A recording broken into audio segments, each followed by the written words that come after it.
नमस्कार, स्वागत है आपका इस दिलचस्प विश्लेषण में। आज के इस एक्सप्लेनर में हम एक ऐसी कहानी पर चर्चा करने वाले हैं जो वैसे तो एक रंगीन 3D कार्टून की दुनिया से आती है, लेकिन इसका पार्ट बिल्कुल रियल लाइफ वाला है। सोचिए जरा, एक बड़ा सा घना बरगद का पेड़ है और उसके बिल्कुल बगल में क्या है? एक मिठाई की दुकान। भीड़ भाड़ वाली इंसानी बस्ती में मौजूद ये पेड़ और इसका आंगन ही हमारी इस कथा का मुख्य मंच है। और रानू चिड़िया की इस कथा के जरिए हमें लालच, धोखा और सबसे बड़ी बात क्षमा यानी माफी का एक बेहद गहरा पाठ मिलता है। तो बिना किसी देरी के इस दिलचस्प सफर की शुरुआत करते हैं। कहानी में आगे बढ़ने से पहले जरा इस छोटी सी बात पर गौर कीजिए। क्या होता है जब लालच एक अच्छी खासी दोस्ती को पूरी तरह बर्बाद कर देता है? मतलब ये कोई आम सवाल नहीं है। यही वो बुनियादी मुद्दा है जिस पर ये पूरी एनिमेटेड कहानी टिकी हुई है। दोस्ती और अपने स्वार्थ के बीच का जो टकराव है ना, वो इस कहानी को बेहद इमोशनल और असरदार बनाता है। हम यहाँ देखने वाले हैं कि कैसे एक बिल्कुल छोटी सी चाहत अचानक एक बहुत बड़े संकट में बदल जाती है। तो चलिए एक्ट 1 से शुरुआत करते हैं। बरगद का पेड़ और मिठाई की दुकान। खैर, इस विशाल बरगद के पेड़ पर रानू चिड़िया, एक बड़ा ही समझदार तोता, एक सीधा साधा कबूतर और 2 कौवे जिनके नाम कालू और गौरी हैं, बड़ी खुशी से रहते हैं। इन सब ने अलग अलग डालियों पर अपने घोंसले बनाए हुए हैं, पर एक डर है जो इन्हें हमेशा सताता है। नीचे जो मिठाई वाला आदमी है, अगर उसे इनके घोंसलों के बारे में पता चल गया तो क्या होगा? वो गुस्से में उन्हें तोड़ देगा। अब ऐसे हालत में जिंदा रहने के 2 बिल्कुल अलग तरीके सामने आते हैं। रानू चिड़िया और बाकी पक्षियों की स्ट्रेटजी बड़ी क्लियर और समझदारी भरी है। सुबह सुबह जंगल निकलो, शांति से अपना दाना चुगो और रात को चुपचाप पेड़ पर आकर सो जाओ। सिंपल और सेफ। लेकिन दूसरी तरफ है कालू और गौरी। उनका ध्यान सेफ्टी पर तो है ही नहीं, उनकी नजर तो बस उस दुकान की स्वादिष्ट मिठाइयों पर टिकी है। वो चाहते हैं कि बस यहीं रुको और मौका मिलते ही मिठाइयां चुराकर खाओ। एक तरफ समुदाय की भलाई की सोच है और दूसरी तरफ उनका बढ़ता हुआ स्वार्थ। और देखिए, यही लालच आखिरकार एक दिन खुलकर सामने आ ही जाता है। होता क्या है कि दुकान से जमीन पर एक लड्डू गिर जाता है। तोते की नजर उस पे पहले पड़ी, पर तभी गौरी कौवा उड़ती हुई वहां आती है और झगड़ा शुरू कर देती है। वो बोलती है, ये लड्डू मेरा है, इसे मैंने पहले देखा था तो इसे मैं ही खाऊंगी। अब आप ही सोचिए, ये सिर्फ एक लड्डू का झगड़ा थोड़ी था, ये तो वो चिंगारी थी जिसने इन सब की दोस्ती को जलाना शुरू कर दिया। कौवे जबरदस्ती उस लड्डू को छीनकर अपने घोंसले में ले जाते हैं और बेचारा तोता वहां रोता रह जाता है। ये घटना बिल्कुल क्लियर कर देती है कि कौवों का लालच अब किसी भी नियम या दोस्ती से बड़ा हो चुका है।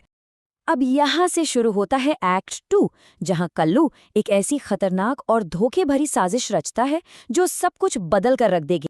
लड्डू का स्वाद कालू और गौरी के दिमाग पर इस कदर छा गया था कि अब उन्हें थोड़ी बहुत मिठाई से संतुष्टि नहीं मिलने वाली थी।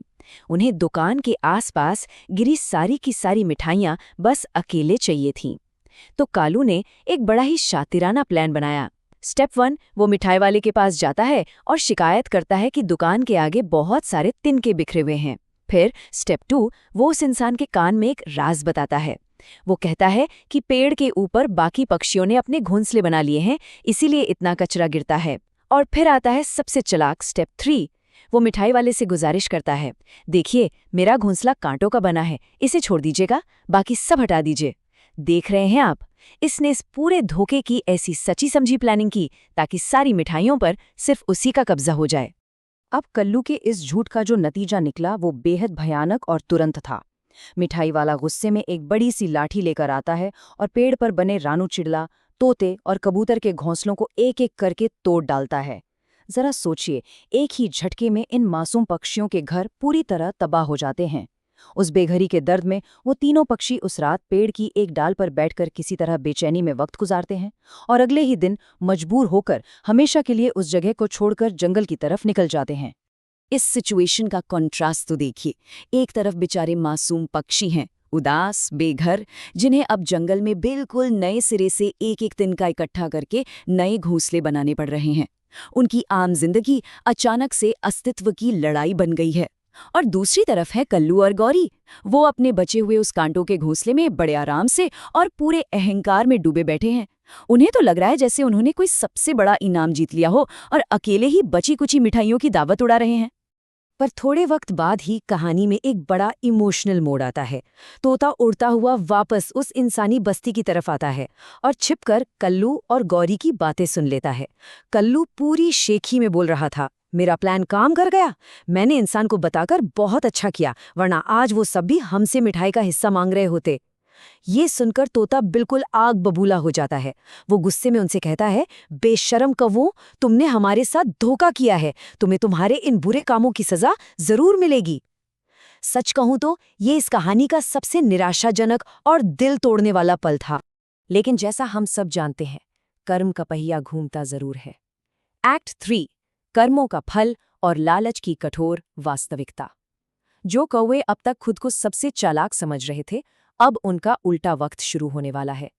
और इस बर्बादी का कारण कोई बाहरी दुश्मन नहीं, बल्कि उनका अपना लालच ही बनेगा। इस पतन की रफ्तार देखिए। दोपहर का वक्त था, मिठाई वाला चाचा अपनी दुकान पर था। कौवों का लालच इस लेवल पर बढ़ गया कि अब उन्होंने जमीन पर गिरी मिठाई नहीं, बल्कि दुकान से एक बिल्कुल ताज़ा लड्डू ही चुरा लिया। इंसान ने उन्हें ठीक वैसा करते हुए पकड़ लिया। फिर क्या था? गुस्से में आकर मिठाई वाले ने उसी लाठी से कौवों का वो अकेला बचा हुआ कांटों का घोंसला भी तोड़कर गिरा दिया। उसके बाद आती है रात और एक बेहद भयानक और तेज बारिश का तूफान शुरू हो जाता है। सिर्फ कुछ ही घंटों के अंदर उन कौवों का एक्स्ट्रा लालच उनकी खुद की बर्बादी की वजह बन गया। इस मंजर को थोड़ा इमेजिन कीजिए। घनघोर अंधेरा है, तेज बारिश हो रही है और ठंडी हवाएं चल रही हैं। कल्लू और गौरी के पास अब छुपने के लिए कोई घर नहीं बचा। बारिश में पूरी तरह भीगते हुए, ठंड से कांपते हुए वो आखिरकार अपनी जान बचाने के लिए भागकर उसी जंगल की तरफ जाते हैं। और इसमें सबसे बड़ी विडंबना क्या है? अपनी जान बचाने के लिए उन्हें उन्हीं दोस्तों के पास गुहार लगानी पड़ रही है जिन्हें उन्होंने कुछ दिन पहले धोखा देकर बेघर किया था। ये कर्म का बिल्कुल परफेक्ट चक्कर है। यहाँ आकर कहानी अपने सबसे बड़े क्लाइमैक्स पर आ रुकती है। क्या रानू उन धोखेबाजों को माफ करेगी? मतलब जब आपको धोखा देने वाले अचानक आपके ही दरवाजे पर भिखारी बनकर मदद मांगने आए, तो आप क्या करेंगे? ये सवाल सिर्फ कहानी का नहीं है, ये हमारी नैतिकता पर एक बहुत बड़ा प्रश्न है। तूफान रुक नहीं रहा है और बाहर उन कौवों की जान सच में खतरे में है। कौवे अब बिलख बिलख कर भीख मांग रहे थे।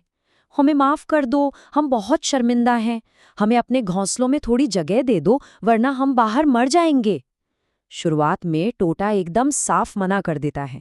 वो उन्हें याद दिलाता है कि देखो, तुम्हारे खुद के स्वार्थ और लालच ने ही तुम्हें इस हालत तक पहुंचाया है, और हमारे यहाँ तुम जैसे धोखेबाजों के लिए कोई जगह नहीं है। अगर हम ध्यान से सोचें तो उस स्थिति में तोते का गुस्सा आना पूरी तरह से जायज था। लेकिन फिर यहाँ रानू चिड़िया आगे आती है और कथा का अंत उस रास्ते पर बिल्कुल नहीं जाता जिसकी उम्मीद हम शायद कर रहे थे। यहाँ होती है दयालुता की सबसे बड़ी जीत। रानू, जिसने इनकी वजह से अपना घर खोया था, वो एक ऐसी चॉइस करती है जो इस पूरी कहानी को प्रेरणा से भर देती है। हम अक्सर सोचते हैं, सच्ची दयालुता या रहमदिली का असली मतलब होता क्या है? क्षमा करने का मतलब सिर्फ पुरानी बातों को भूलाना नहीं होता। इसका मतलब है अपने दुश्मनों को उस वक्त आश्रय और सम्मान देना जब उन्होंने आपके साथ बहुत बुरा बर्ताव किया हो। रानू चिड़िया आगे बढ़ती है और अपने घोंसले का दरवाज़ा उनके लिए खोल देती है। वो ठंड से कांपते हुए उन्हीं दुश्मन कौवों को पनाह देती है। देखिए, यही सच्ची दयालुता है, जो सिर्फ शब्दों में नहीं बल्कि एक बेहद कठिन समय पर किए गए एक्शन में नजर आती है। रानू उन्हें अपने घर में जगह तो जरूर देती है, लेकिन साथ ही वो उन्हें जीवन का एक अटल सच भी बताती हैं। वो कहती हैं, जो दूसरों का बुरा सोचता है ना, हमेशा उसका अपना ही बुरा होता है। और यही इस पूरे विश्लेषण का सबसे अहम पाठ है। कौवों का लालच ही आखिरकार उनके पतन का कारण बना। रानू ने उन्हें तूफान और मौत से तो बचा लिया, लेकिन उन्हें अपने बुरे कर्मों का फल उनकी तबाही के रूप में ऑलरेडी मिल चुका था। तो चलिए, अपने इस एक्सप्लेनर को खत्म करते हुए हम एक आखिरी और बेहद गहरे सवाल के साथ यहाँ रुकते हैं। आज के समय में हम अपनी आम जिंदगी में रानू जैसी हिम्मत भरी क्षमा और दयालुता का अभ्यास कैसे कर सकते हैं? जब कोई बुरा बर्ताव करे तो क्या हम बदला लेने पर उतर आएंगे या उस नफरत के चक्कर को अपनी रहमदिली से वही तोड़ देंगे? इस बात पर एक बार जरूर विचार कीजिएगा। हमारे साथ इस सफर में जुड़े रहने के लिए आपका बहुत बहुत शुक्रिया। उम्मीद है इस कहानी ने आपको भी नैतिकता, लालच के बुरे परिणामों और क्षमा की असली ताकत के बारे में सोचने पर मजबूर जरूर किया होगा।